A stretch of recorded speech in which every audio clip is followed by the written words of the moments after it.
it's no secret that we are having challenges throughout our state with respect to juvenile detention.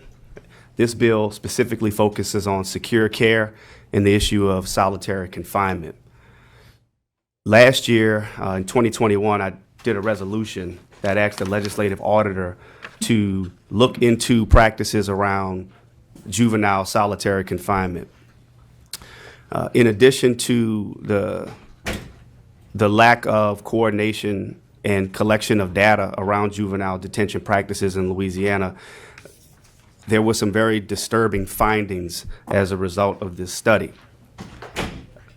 The key disturbing finding from this study is just the mere fact that there are currently no laws in place that govern the practice of solitary confinement for secure care, and this means post-adjudication.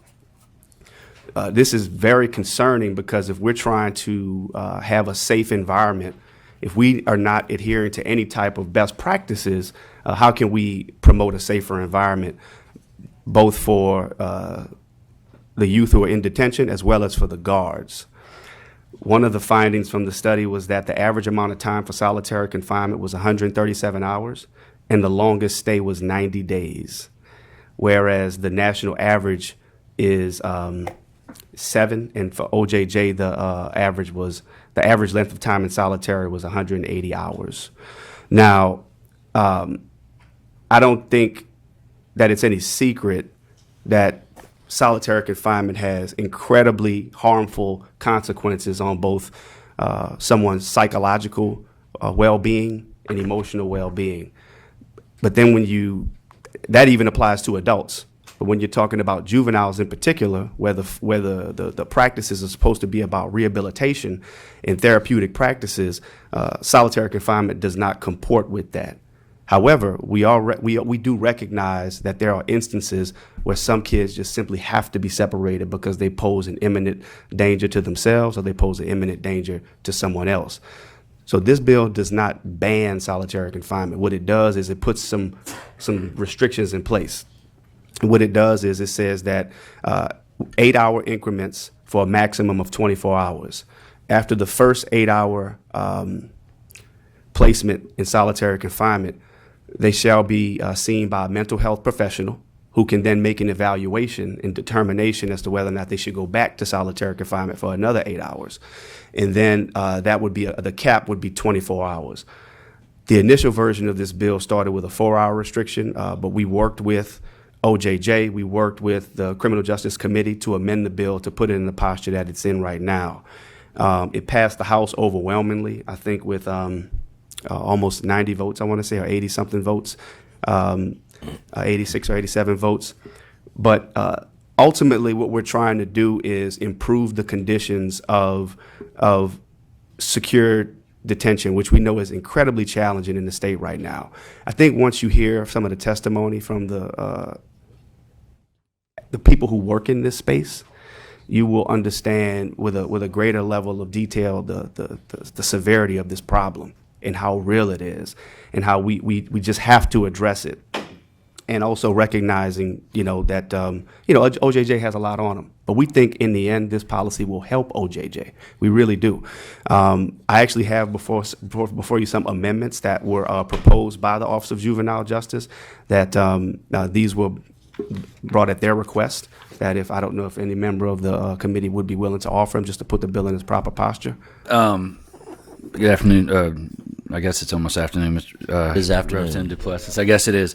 One thing I have a question about on page 3 on line 22, basically starting on line 21, it says all instances of solitary confinement shall be approved immediately by the facility director. And I know one of your amendments just change that around a little bit. But it says only after consultation with a qualified mental health practitioner who has spoken with the juvenile. If it's 2 a.m. and this juvenile is a threat, and the director deems that he or she needs to go into solitary confinement, how are they going to get a mental health practitioner on the phone and get that person over there in time to take care of that problem? I mean, I like some of the things you're doing, and you're right. I think there's some good value in this bill, but I mean, if the director sees fit that this person is a serious threat, and they need to be in solitary confinement to protect others, how are they? What if they can't get a hold of a qualified mental health practitioner? I have with me Rachel Gassard, who might be able to help answer All that right. question. Very fair and legitimate question. Good afternoon, Ms. Gass. How you doing? Afternoon. Rachel Gasser, Louisiana Center for Children's Rights. And, I do want to say that I have been working with the Office of Juvenile Justice on many issues related to conditions of confinement, including on this bill. And we worked on this amendment to clarify that the highest ranking person in the facility could make the approval, which is one of the amendments that was just adopted. So it doesn't have to be the facility director or deputy director, just to make sure that that's clear. If it's 2 a.m, that was one of the things that we wanted to change. But I believe that the Office of Juvenile Justice, because of the services that they provide, have these kinds of staff on campus all the time, versus other kinds of facilities. But I also I believe that they're here today to then can answer Okay, questions. I'll ask them that. Yeah. Okay.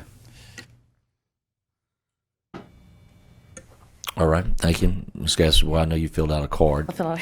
so if you want to go ahead and Okay. Thank you. I just wanted to talk about sort of the impetus for this legislation and why we think it's so important, in addition to some of the things that Representative Duplessis talked about. In July of 2021, the Office of Juvenile Justice opened up a new facility that was essentially opened in secret. This was the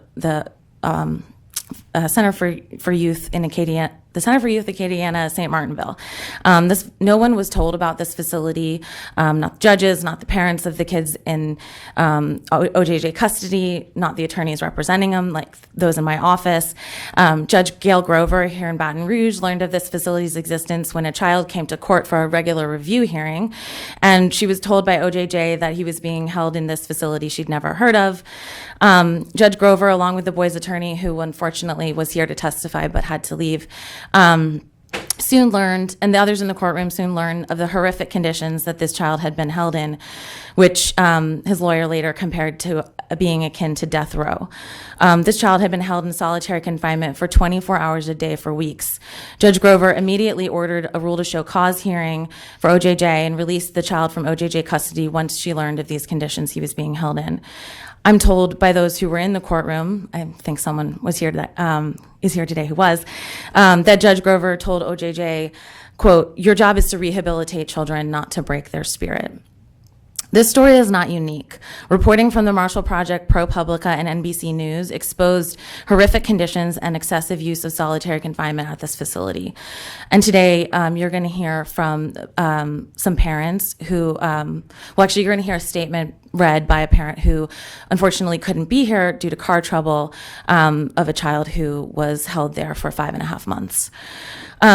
What happened at St. Martinville is what compelled us to talk to Representative Duplessis about filing this legislation. But because we, obviously worked together to file this resolution last year, we know that solitary confinement of juveniles is not a new issue. As Representative Duplessis said, solitary confinement has well-documented negative impacts on all individuals, but is particularly detrimental for children.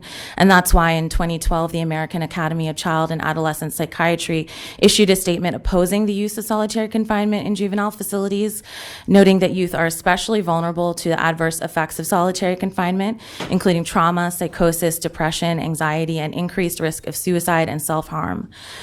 Research shows that more than half of all suicides in juvenile facilities occurred while young people were held in isolation. In 2019, 2 children died by suicide in the Ware Detention Center. Again, in the House side, we had the grandmother of one of those young children. He was barely 13, who died by suicide while he was being held in solitary confinement in Ware.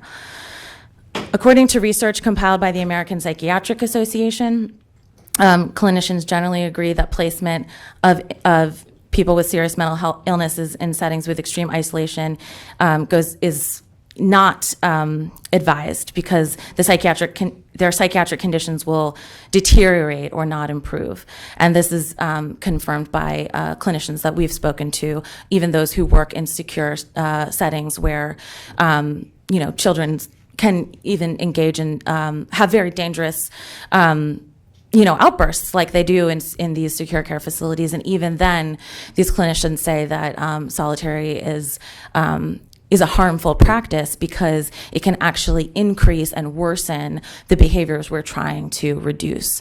And, I want to point out that despite everything we've talked about on both sides of this legislature about the concerns with violence and other problems in the OJJ facilities, what's consistent is that, as I have talked about, and as you'll hear from testimony today, there has already been extensive use of solitary confinement in OJJ facilities, and clearly it is not reducing the incidence of violence, and it is, in fact, in my opinion, and according to testimony from Deputy Secretary Bill Summers in the House Committee, has contributed to increased violence in the facilities.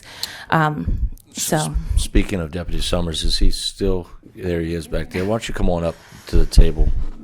We do have a white card to provide information if requested, and I think we do have some questions for him on this because, I have a lot of questions about the bill, but mainly, how will the department handle this and actually